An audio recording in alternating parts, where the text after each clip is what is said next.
D'abord, je voulais vous remercier, Monsieur Khalil, et j'ai quelques questions à vous poser. Euh, Depuis quand vous avez découvert ce talent et depuis quand vous avez commencé à dessiner?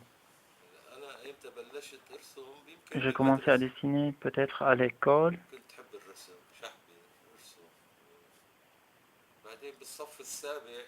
et au lycée E5 précisément, nous avons eu le premier professeur artiste, Aïd Yacoub, et j'ai commencé à dessiner et lui appeler ce que je dessine. J'ai commencé à dessiner les sujets scolaires. J'ai dessiné à mes amis le printemps, l'automne, etc. C'est lui qui m'a proposé d'aller continuer mes études au Centre des Arts Plastiques. Alors j'ai rejoint le centre en 1962. J'ai étudié pour 2 ans. En 1964, j'ai obtenu mon licence. Il y a eu à la fin de cette année la première exhibition des arts plastiques en Syrie à Homs.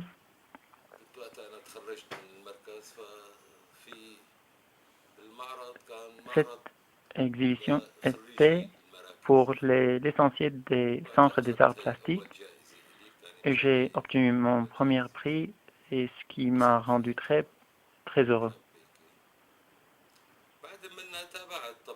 Après, j'ai continué mes études jusqu'à mon voyage à l'Union soviétique en Arménie.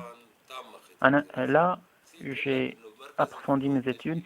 J'ai oublié de te dire que dans les centres des arts plastiques, nous avons les mêmes professeurs qui enseignaient dans la faculté des arts plastiques et de l'architecture.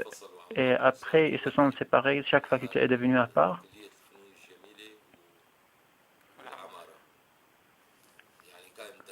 Nous avons des professeurs comme Nasser Jafari, Ghazil Khaldi, Aziz Ismail, Rashad Sebati, et beaucoup d'autres professeurs,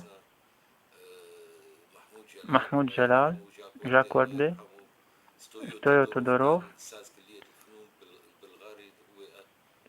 qui a enseigné les plus importants sculpteurs syriens,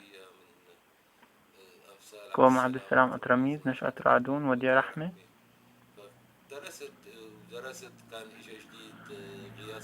Ziad Al-Akhrat nous a enseigné en sculpture aussi.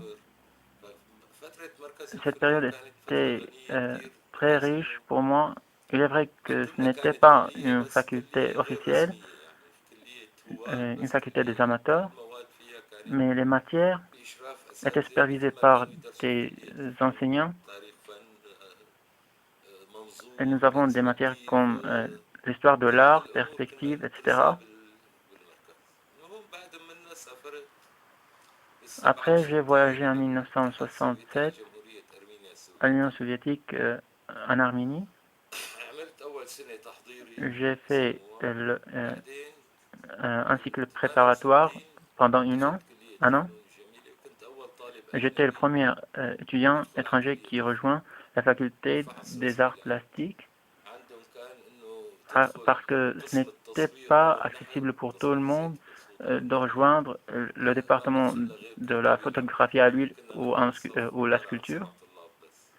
Nous étions 7 étudiants seulement, alors que les autres classes contiennent de 40 à 100 étudiants.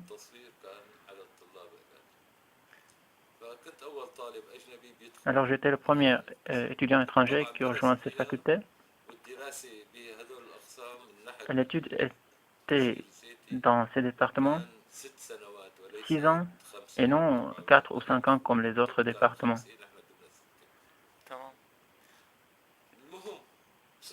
En 1974, j'ai obtenu mon master et je suis revenu en Syrie. Cette période en Arménie était très riche pour moi. J'ai fait la connaissance des artistes, des musées. J'ai visité Moscou, Leningrad, le musée de Bouchki, le musée de l'Ermitage et d'autres grands musées à l'Union soviétique. En 1974, je suis revenu en Syrie. En 1976, j'ai fait un contrat avec la faculté des arts plastiques pour 2 ans. J'ai enseigné. Après, je suis devenu un fonctionnaire au ministère de la Culture, administration des arts plastiques. J'ai resté là. J'ai supervisé les exhibitions intérieures et extérieures. Je supervise, j'organise et j'étais un membre du jury de sélection. J'ai fait 2 ans. J'ai enseigné 2 ans seulement dans l'université. Voilà les pinceaux banales, accessibles au marché.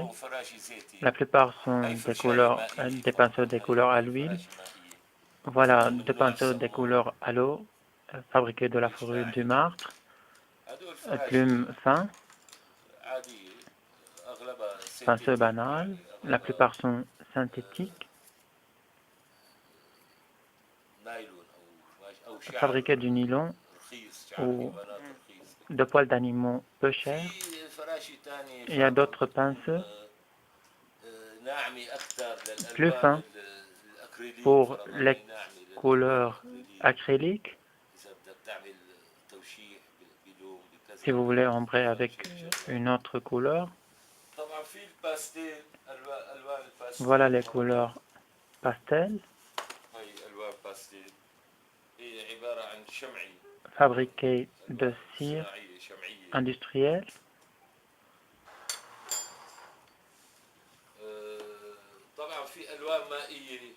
Il y a des couleurs à l'eau. Je voulais vous montrer les couleurs à l'eau.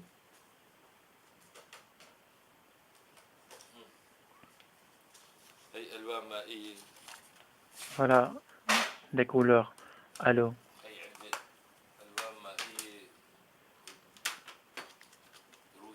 Russe, mais très raffiné. Voilà aussi des couleurs à l'eau anglaises.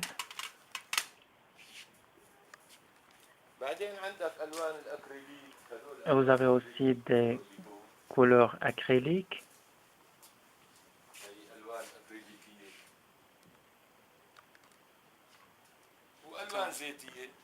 Et à la fin, des couleurs à l'huile.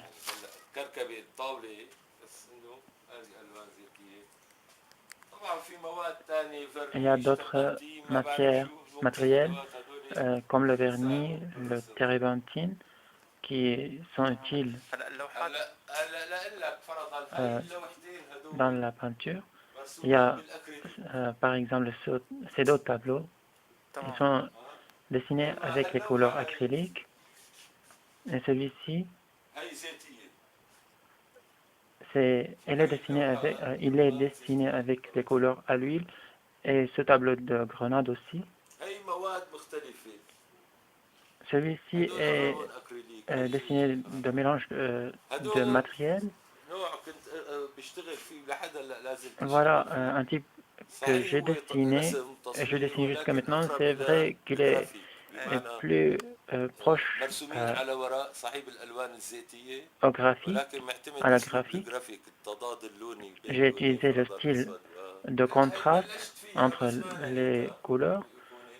Cet écran, je l'ai entamé, mais je ne l'ai pas achevé parce que je n'aime pas les sujets religieux.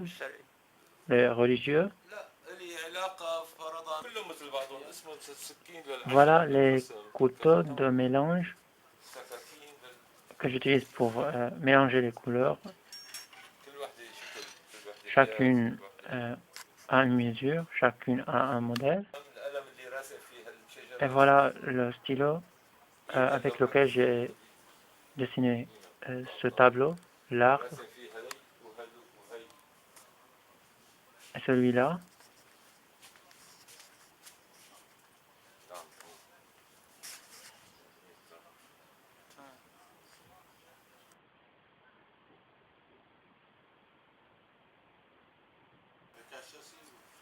Et voilà le châssis, le cadre sur lequel on fixe la toile. Il y a aussi le chevalet standard et le chevalet à table.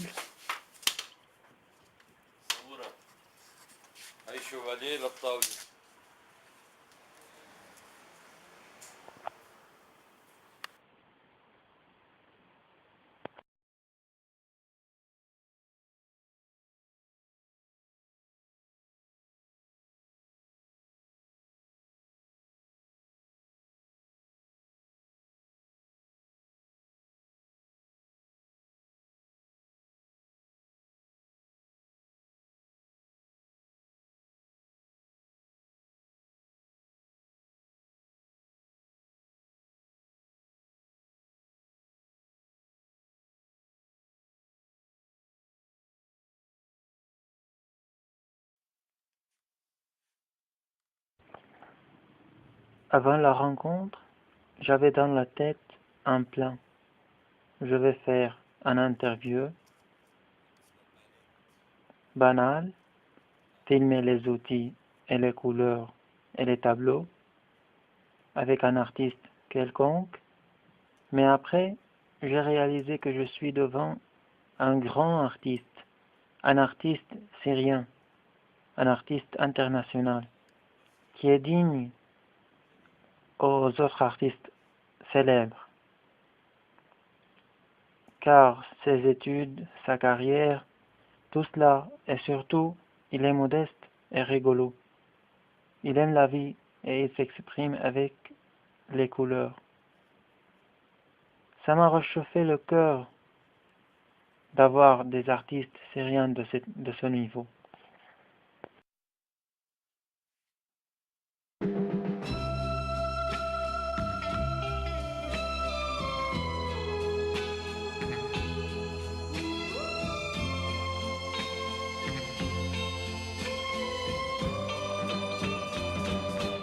J'avais dessiné sur le sable son doux visage qui me souriait. Puis il a plu sur cette plage, dans cet orage,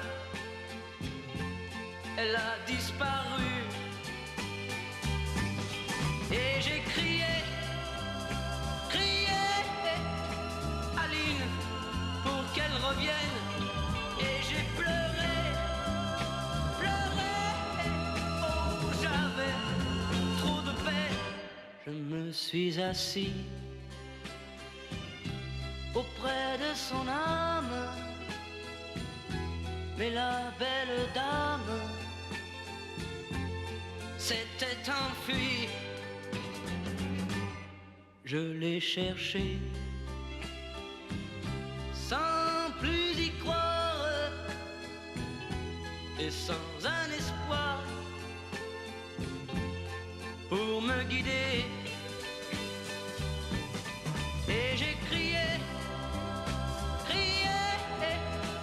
Aline, pour qu'elle revienne. Et j'ai pleuré, oh j'avais trop de peine. Je n'ai gardé que ce doux visage, comme une épave sur le sable mouillé.